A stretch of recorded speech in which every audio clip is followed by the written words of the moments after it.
भाई बहनों का हमारे तो देखिए, जो बहनें परेशान हैं उनको भी मैं बताना चाहूँगी, और जिन बहनों ने काम कर लिया है तो बहुत ही अच्छी बात है।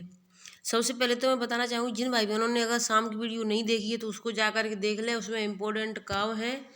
क्योंकि आप समय से नहीं देखती हैं, फिर आप पूछती हैं कभी व्हाट्सएप के माध्यम से, कभी यानी कि उसके माध्यम से, मैसेज के माध्यम से। तो आप सभी भाई बहन कमेंट ना करें, कमेंट में परेशान होती हैं आप, लिखने में टाइम जितना देती हैं उतने टाइम में तो आप वीडियो देख लिया करें और आपको सभी समस्याओं का समाधान मिल जाएगा। तो ये देखिए, जो आपको प्रेजेंट दिखाई दे रही है, ये बाल पटारा ऐप पर हमने अपने बच्चे फीड किए। मैंने कुछ ही यानी बच्चों का स्क्रीनशॉट लिया है, क्योंकि तीनों कैटेगरी में होता है, यानी 1, 2 और 3।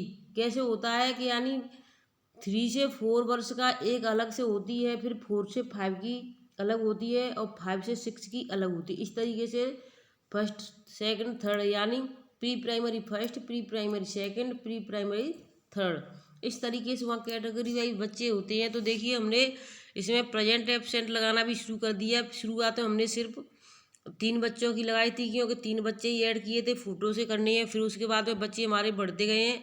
अब देखिए, इतने बच्चे हो गए। कल हमने 3 बच्चे और ऐड कर दिए।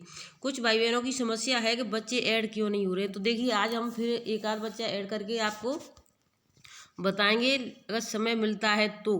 अगर नहीं मिला तो आज, नहीं तो हम कल अवश्य बताएंगे। देखिए, जो भाई बहन पोषण अभियान में अपना यानी योगदान नहीं दे रहे हैं, अपनी रोज़ की उसमें फ़ोटो अपलोड नहीं कर रहे हैं, तो जल्दी से जल्दी अपनी फ़ोटो अपलोड करें रोज़ाना। देखिए, इसका भी मैंने आपको स्क्रीनशॉट लेके दिखाया है। और आज आपको एक चीज़ और दिखाना चाहूँगी। आगरा के बीओ की जांच करेंगे डाइट मथुरा के प्राचार्य। इसमें क्या है, लखनऊ प्रदेश में 53 खंड शिक्षा अधिकारियों बीईओ के खिलाफ भ्रष्टाचार के साथ साथ विभागीय योजनाओं के क्रियान्वयन और उसके लिए आवंटित किए गए बजट का ढंग से उपयोग किया गया या नहीं, इसकी जांच कराई जाएगी।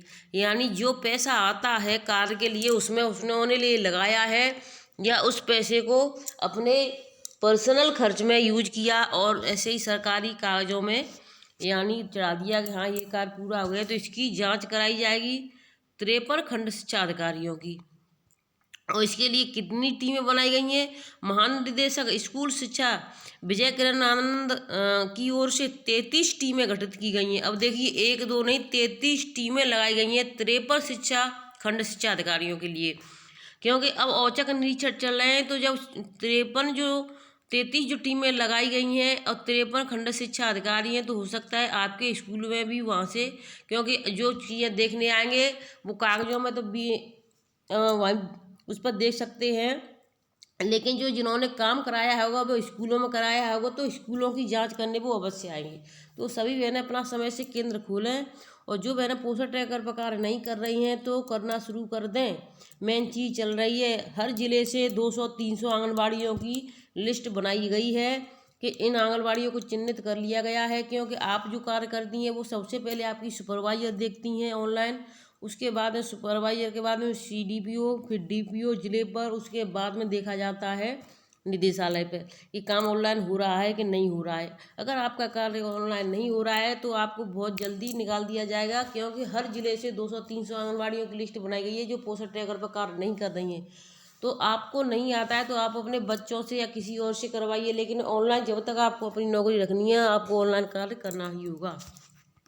डाइट मैनपुरी के प्राचार्य नरेंद्र पाल सिंह व प्रवक्ता वीरेंद्र सिंह इटावा के चकरनगर के बीईओ अलकेश कुमार सकलेचा, आगरा डाइट के प्राचार्य इंद्र प्रकाश सिंह व वरिष्ठ प्रवक्ता धीरेन्द्र कुमार, मथुरा में तैनात बीईओ नीतू जितेंद्र सिंह व कृष्णा कुमार मिश्रा की डाइट मथुरा के प्राचार्य महेंद्र कुमार सिंह व प्रवक्ता गौरव गुंजन, आगरा के बीईओ कृष्ण गोपाल तिवारी, प्रमोद कुमार व नीलम सिंह की डाइट हाथरस के उप प्राचार्य सुधीर कुमार व प्रवक्ता राजकिशोर यादव, फिरोजाबाद के बीईओ नंदलाल रजक की डाइट अलीगढ़ के उपचार्य कृपा शंकर वर्मा व वरिष्ठ प्रवक्ता आराध्या उपाध्याय, हाथरस के मुरसान के बीईओ गिरिराज सिंह की डाइट बुलंदशहर की उप प्राचार्य विमलेश विजयश्री व वरिष्ठ प्रवक्ता कमल सिंह, अलीगढ़ से अतरौली के बीईओ अमित सक्सेना के खिलाफ जांच करेंगे।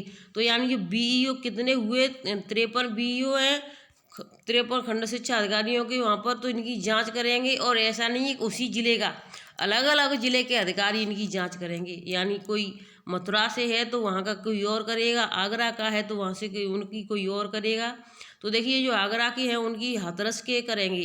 तो इस तरीके से अलग अलग जांचें दी गई हैं, जिससे कि कोई किसी को जब जिले का हुआ तो एक दूसरे को जानकारी करके कहीं उसको वहीं की वहीं रोक ना दें भ्रष्टाचार के मामले कि आप भी कुछ ले लो और यहाँ को यहीं इसको ख़त्म करो। तो ये हमने देखिए पोषण वाटिका बनाई है अपनी स्कूल के पास ही है, बगल में ही है, स्कूल के पीछे है। और इसमें देखिए इसमें पालक है और भिंडी है, और देखिए तोरई के उसके छोटे छोटे से बीज आपको दिखाई दे रहे हैं, निकल रहे हैं। अभी हमने ये बाद में लगाई है 20 तारीख के बाद में, पोषण पखवाड़े की वजह से, पोषण अभियान की वजह से। तो आपको हमारी पोषण वाटिका कैसी लगी अवश्य बताएं। अब देखिए नई जानकारी है, गौतम बुद्ध नगर जनपद गौतम बुद्ध नगर में बाल विकास व पुरस्कार विभाग की राज्य मंत्री प्रतिभा शुक्ला के नेतृत्व में गौतम बुद्ध विश्वविद्यालय में पोषण पखवाड़ा का कार्यक्रम आयोजित किया गया। लेकिन इस कार्यक्रम में आंगनबाड़ी वर्करों ने मंत्री के सामने ही अपनी समस्याओं का रोना शुरू कर दिया।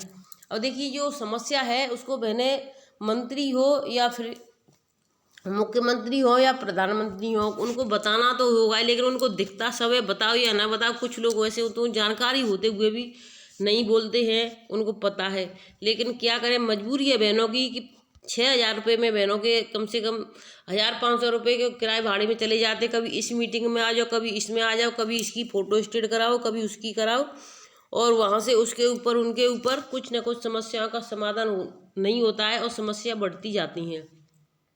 तो देखिए उन्होंने उसके सामने ही अपनी समस्या का रोना शुरू कर दिया, जिससे कार्यक्रम में असहज स्थिति उत्पन्न हो गई। धीरे धीरे एक के बाद एक कई आंगनबाड़ी वर्करों का अपनी अपनी समस्याओं को लेकर आवाज़ बुलंद की, जिसमें आंगनबाड़ी वर्कर ने पोषण पुनर्वास केंद्र पर सुविधाओं की कमी और बहुत ही कम मानदेय लेकर मंत्री के सामने ही कहना शुरू कर दिया। इस कार्यक्रम में बहुत सी आंगनबाड़ी वर्करों ने अपने अपने विचार व्यक्त किए। कई आंगनबाड़ी वर्करों का कहना था कि पोषण पुनर्वास केंद्र पर सुविधाओं की भारी कमी है, जबकि अधिकतर आंगनबाड़ी वर्करों का कहना था कि जब हम पूरी ईमानदारी से काम करते हैं तो हमें मिलने वाला मानदेय इतना कम क्यों है। इतने कम मानदेय में हमारे बच्चों का ही पोषण भी सही से नहीं हो पा रहा है। साथ ही एक एक आंगनबाड़ी वर्कर के 2 से 3 आंगनबाड़ी केंद्र की जिम्मेदारी दे दी गई है। यानी एक बहन को एक केंद्र चलाने में कितनी परेशानी होती होगी, जब उनको 1 से 2 से 3 केंद्रों की 3 केंद्रों के रजिस्टर अपनी तरफ से खरीदना, रजिस्टरों के लिए कोई पैसा आता नहीं है, और ऑनलाइन काम भी करना। तो देखिए उनके तो खाने के भी समय उनके पास नहीं निकलता होगा। आंगनबाड़ी केंद्र की जिम्मेदारी दे दी गई है। अगर सरकार हमारा सम्मान ही करना चाहती है तो सबसे पहले हमारा मानदेय सम्मानजनक करे। इस दिखावे वाले मान से हमारा परिवार नहीं चलेगा। इतना सुनने पर मंत्री ने इतना ही जवाब दिया कि हम आपकी समस्याओं को आगे रखेंगे। यानी जो मंत्री जी आई उन्होंने उनकी समस्याओं को सुना और कहा कि हम आपकी समस्याओं को आगे तक रखेंगे, बढ़ाएंगे। इस अवसर पर जिला पंचायत अध्यक्ष अमित चौधरी का कहना था कि सरकार की योजना को हर समुदाय तक पहुंचाने का महत्वपूर्ण काम आंगनबाड़ी वर्करों द्वारा किया जाता है। साथ ही मुख्य विकास अधिकारी तेज प्रताप सिंह मिश्र ने कहा कि आंगनबाड़ी वर्करों ने आंगनबाड़ी केंद्र पर जिन सुविधाओं को लेकर अपनी समस्याओं को रखा है उसे जल्द दूर कराया जाएगा। तो यानी उनकी जो केंद्रों की समस्या थी उसको दूर करा दिया जाएगा, लेकिन जो मानदेय था उसकी समस्या का कोई हल निकालने वाला नहीं है। तो देखिए ये कल यानी जो जिन बच्चों ने हर काम समय से किए हैं, यानी 6 माह तक माँ का दूध लिया, टीके समय से लगवाए, हर महीने वजन माप, हर समय वजन कराया हर माह, तो ऐसे बच्चों को यानी कि स्वस्थ बच्चों को प्रशस्ति पत्र दिए गए हैं। अब मैं आपको एक और नई जानकारी देना चाहती हूँ। तो ये देखिए प्रधानमंत्री जी और आपकी राज्यपाल मंत्री आनंदीबेन पटेल और देखिए आपके मुख्यमंत्री जी वाराणसी में, यानी कल नहीं परसों का मतलब आपके 24 तारीख को आज वाराणसी की आंगनबाड़ी माननीय प्रधानमंत्री जी से मिली और अपनी बात रखी। तो देखिए 4 बहनें मिली, अपनी बात रखी। अब कितने दिन में इनकी बातों की समस्या का समाधान हो जाता है देखते हैं, क्योंकि प्रधानमंत्री जी बोल रहे हैं कि हम एक राज्य के लिए नहीं, हम सभी जो भी करेंगे सभी राज्यों के लिए करेंगे। और जो आपकी जो मुख्यमंत्री जी है उनको जसोदा मैया, कभी जसोदा मैया का नाम तो कभी किसी का नाम दे करके, रीढ़ की हड्डी का नाम, कभी प्रोत्साहन राशि के बारे में ऐसे ही बहलाते फुसलाते रहते हैं। इन्होंने पहले भी 5 साल निकाल दी, इसी तरीके से ये भी 5 साल निकाल देंगे, लेकिन आंगनबाड़ी बहनों के मानदेय बढ़ाने के बारे में बिल्कुल भी नहीं सोचते हैं। और जब भी कोई आंगनबाड़ी धरने के लिए या कोई आवाज़ उठाती है तो उसको एक ही धमकी मिलती है, आपको नौकरी से ख़त्म कर दिया जाएगा, सेवा समाप्त कर दी जाएगी और मानदेय रोक दिया जाएगा। तो बहनें वहीं की वहीं डर कर रुक जाती हैं। पिछले लगभग 4 सालों से यूपी सरकार ने आंगनबाड़ी केंद्रों पर स्टेशनरी की सप्लाई नहीं की है। आंगनबाड़ी केंद्रों पर कार्यकर्तियों को हर माह उपस्थिति, पोषाहार वितरण, टीकाकरण आदि के लिए लगभग 14 से 20 रजिस्टर बनाने होते हैं। बीच बीच में भी कुछ अतिरिक्त कार्य के लिए रजिस्टर बनवाते जाते हैं। हर साल 600 से 800 रुपये की स्टेशनरी आंगनबाड़ी कार्यकर्ती को खरीदने के लिए विवश किया जाता है। इतना ही नहीं, हर माह लगभग 100-200 रुपये फोटो स्टेट और प्रिंट आउट निकलवाने में खर्च करने पड़ते हैं और इसके लिए विभाग कोई भुगतान आंगनबाड़ी कार्यकर्तियों को नहीं करता है। इतना ही नहीं, मोबाइल पर जबरन कार्य करवाया जाता है, लेकिन डाटा पैक खरीदने के पैसों की भी भुगतान पिछले कई सालों से यूपी सरकार ने नहीं किया है। अपने आप को महिला हितैषी बताने वाली यूपी सरकार आंगनबाड़ी कार्यकर्तियों का अपने अधिकारियों और कर्मचारियों के माध्यम से जमकर विभिन्न तरीकों से शोषण करवा रही है। यदि कोई आंगनबाड़ी कार्यकर्ती अपना मुंह खोलती है तो उसे बर्खास्तगी और की धमकी दी जाती है और उसकी यानी मानदेय रोकने की धमकी दी जाती है, बर्खास्तगी दी जाती है। ये ऐसा एक ही नहीं, यहाँ ये अब हर अधिकारी को ये आदेश मिल चुका है, चाहे वो सुपरवाइजर हो, डीपीओ हो या डीएम हो, तो हर अधिकारी को आदेश है कि अगर आंगनबाड़ी कुछ भी बोलें, कुछ भी कहें तो उनकी सेवा समाप्ति कर दो। तो देखिए वहीं पर आंगनबाड़ी डर कर चुप हो जाती हैं। आज आपका यानी 7वां दिन है पोषण अभियान में, तो आज आपको क्या करना है ये भी मैं आपको बताते चलती हूँ। तो देखिए 20 मार्च को जो आदेश निकला था, आज आपकी तारीख हो गई 26। तो देखिए 26 तारीख में आज आपको क्या करना है, पंचायती राज विभाग, शिक्षा विभाग, ICDS, FPO और ये आपकी देखिए 25 तारीख से थीम यानी आपकी चेंज हो चुकी है। अब थीम अपना चेंज कर लें, कैसे थीम चेंज करनी है ये भी हम आपको बताएंगे। स्वस्थ बालक बालिका स्पर्धा का आयोजन, यानी ये थीम चल रही है आपकी, अभी तक थी ऊपर मोटे अनाज वाली, अब ये दूसरी थीम शुरू हो चुकी है और फिर उसके बाद में यही चलेगी। अब उसके बाद में कुछ दिन बाद फिर इसके बाद में आपको तीसरी थीम चालू हो जाएगी, लेकिन अभी थीम आपकी यही चल रही है, मोटे अनाज वाली ख़त्म हो चुकी है और आपकी ये दूसरी थीम चल रही है स्वस्थ बालक बालिका स्पर्धा। तो 25 तारीख निकल चुकी है अब आपको, तो 26 तारीख में आज आपको क्या करना है ये भी मैं आपको बताना चाहती हूँ।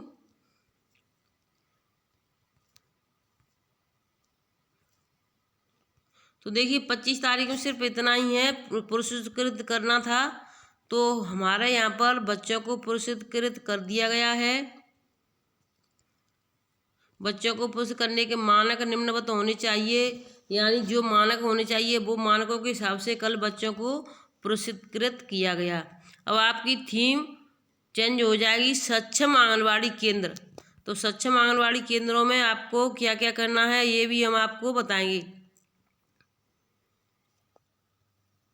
स्वस्थ बालक बालिका स्पर्धा किस दिन से थे ये इसको मैं आपको इसमें दिखाना चाहूँगी। आज आपकी 26 तारीख है, तो 26 तारीख में पंचायत एवं मिलेट्स पर आधारित पोषण मेलों का गृह भ्रमण, विद्यालय, कॉलेज एवं आंगनबाड़ी केंद्रों पर योग सत्रों का आयोजन। तो आज आपको योगा सत्रों का आयोजन कराना है, सभी बहनें ध्यान से देख लें।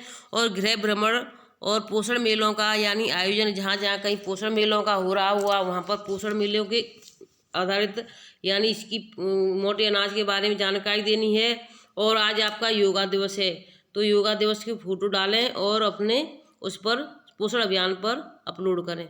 धन्यवाद।